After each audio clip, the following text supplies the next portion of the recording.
Today I'd like to talk to you about defending against the Queen's Gambit. The Queen's Gambit is this opening. D4, D5 by black, and now C4.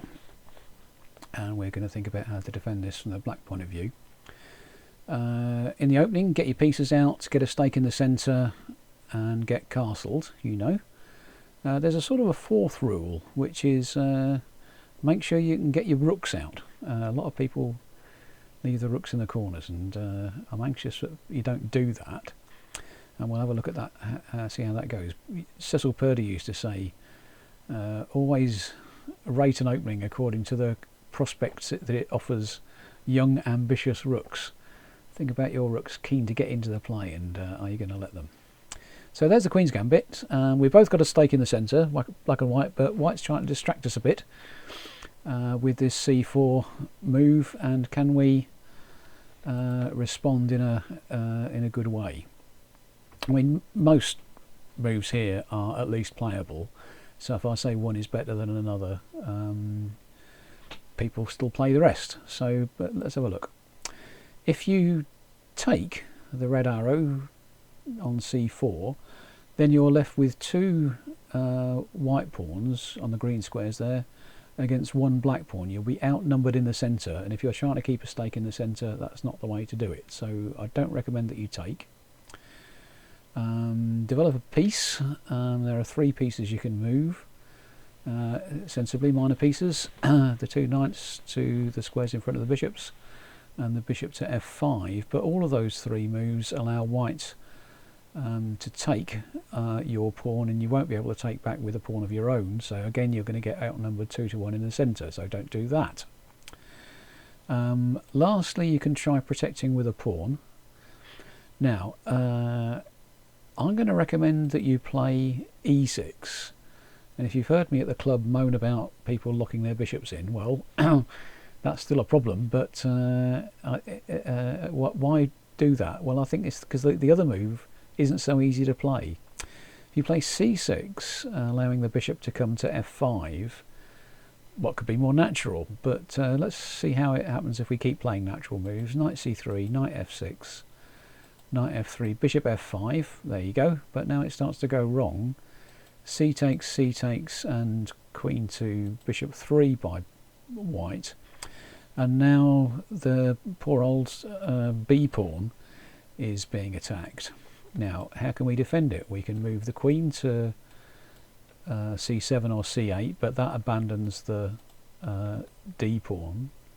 You can move the queen to d7, but that'll probably be hit by a knight on e5, and you'll have to think again. The best way to defend it probably is to move the bishop back to c8. But if that's the best idea, then I don't think bishop to f5 was the best move. And lastly, you can move the pawn to b6, and you might get away with that, to be honest, against a lot of junior players, but it's not the right move.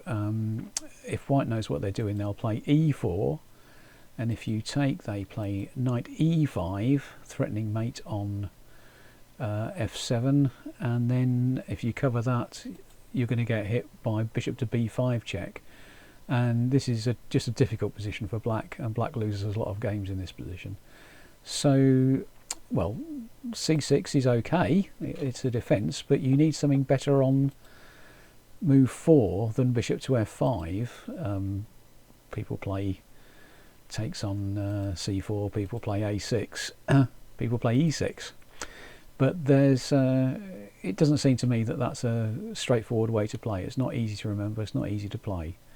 So I recommend that we're going to play our pawn from c4 to, after c4 to play e6, and that's our defence to the Queen's Gambit. The remaining moves of the system follow up with knight f3, knight f6, or bishop to e7. There's reasons for choosing one or the other, but knight f6 is easy enough.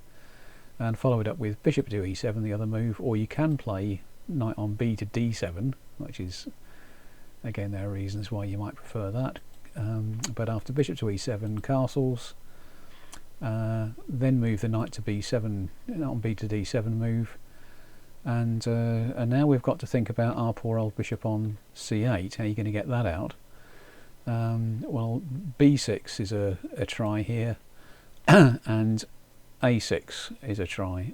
The plan there is that at some point we're going to play d takes c4, and then we're going to play b5, and then we'll have a nice spot for our bishop on b7 with a nice long diagonal to look at. All right. So that's the plans for the minor pieces. Now, our rooks on f8 and a8, how are they getting into the game? Well, you can't rely on white opening up the game for you, and so the reason that the knight comes to d7 is so that we can play this c5 move, and then we've got some career prospects for our young ambitious rooks. They can go onto the c-file, and I'll show you a game a bit later on where c-file played a big role in black's defences. So that's the setup. Do have a look at it, do remember it, either with a6 or b6, and pretty well you can play that against anything that white does apart from 1e4. So you can always play the same sort of system. Your pieces always come to the same sorts of squares, and it's not too hard to play or to remember. And apart from this knight coming to d7, I think it's they're very natural moves once you play d6. So that's the system. It's called a Swiss defence, named after a Swiss chap called Henneberger, who played it with Alekin, and played it against Alekin, and Alekin very quickly took it up. So that's a good advert for the system. So then we'll play the Swiss defence against the Queen's Gambit. Let's have a look, fill in some of the moves and see how that looks. So after e6, knight c3, knight f6, bishop to g5 by white, and now knight on b to d7. Bishop e7 is fine, but knight on b to d7 I think is the right move. It's where you want to put the knight anyway, to leave that c-pawn free. And it sets a little trap. White will probably know it, but they might not, and so no harm setting a good trap with a good move. The trap is perhaps that white thinks that now you've interfered with the defence of the d-pawn by your queen. The d-pawn's now only defended by the pawn and the knight, and the knight's really only pretending to defend the pawn because it's pinned against the queen. So white may be able to win a pawn. So takes, and takes, and there is this pin, but in fact you can ignore it with knight takes d5. White thinks it's their lucky day. Bishop takes queen, but bishop b4 check. Oh dear. White's only got queen d2 check, and then after takes, and takes. Well, yes, we did lose a pawn, but we've won a piece. So that's a little trap there for white to blunder into, an F-element trap. So that's after a knight on b to d7, and instead white should play something like e3, bishop e7, knight f3, and castles. And now white's got a choice. We've still got this tension between the pawn on c4 and the pawn on d5, and if white plays bishop to d3, planning to castle perhaps and developing a piece, then we can play d takes c4, and after white takes back, they've actually taken two moves to get to c4 rather than one move that they could have played. So white would prefer it if they played some other move on move 6, and then you take on c4, and then white will have gained a move. They'll have only played their bishop in one move rather than two. So the move that white most often chooses here is rook to c1, and now we'll play our magic move a6, and we're going to move our b pawn forward, having captured on c4. Now after this there's a whole bunch of little variations. If white really doesn't want to move the bishop, well, I think it's probably okay. By now it's okay, you've run out of waiting moves, and so has white. So taking on c4 is fine, or poking the bishop. So what the main game that I'll show you between Capablanca and Alekin, Capablanca played a3, and Alekin poked the bishop on g5. The bishop came back, and now d takes c4, bishop takes c4, b5, bishop goes away, in this case to e2, and now there's some pressure down on your c pawn. worth taking account of, and I think black should have played c5 here.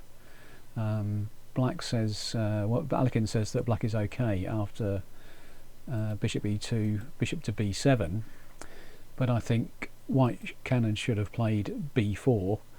Alekin says black's okay, Kasparov says he isn't.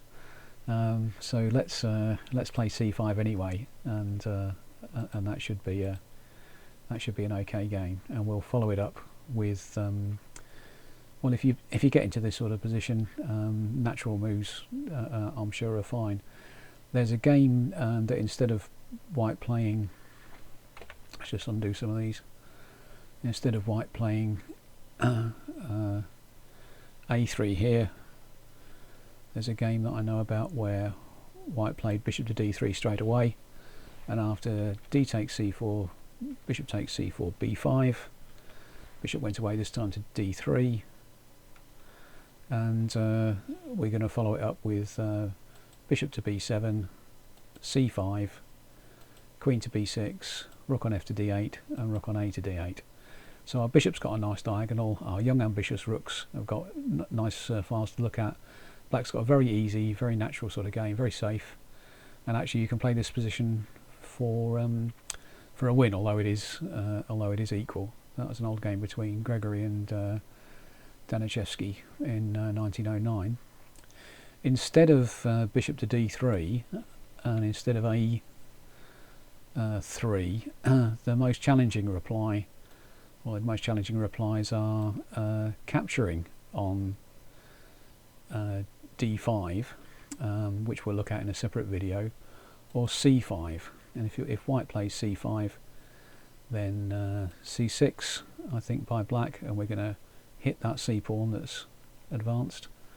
And the original game between Alekin and Henneberger went b4, a5, a3, takes and takes, and b6, pounding away at that pawn. So we're going to clear up the queen side first. In the game, white went bishop to f4, takes and takes, and then black was able to invade on the queen side with rook to a3, poking the knight, bishop to d3, queen to a5, queen to d2, and now bishop to a6, developing the bishop, and really rather exchanging it. Takes and takes, and black is just fine here. White can't castle at the moment. Black's got easy development, and they have some advantage. In the game that I've got on the database, it actually says that white won this game. Well, that's Alekin for you. Although in the final position I've got for this game, black is winning, so I'm not quite sure what happened there. But anyhow, good advert for the Swiss defence by Swiss player Henneberger.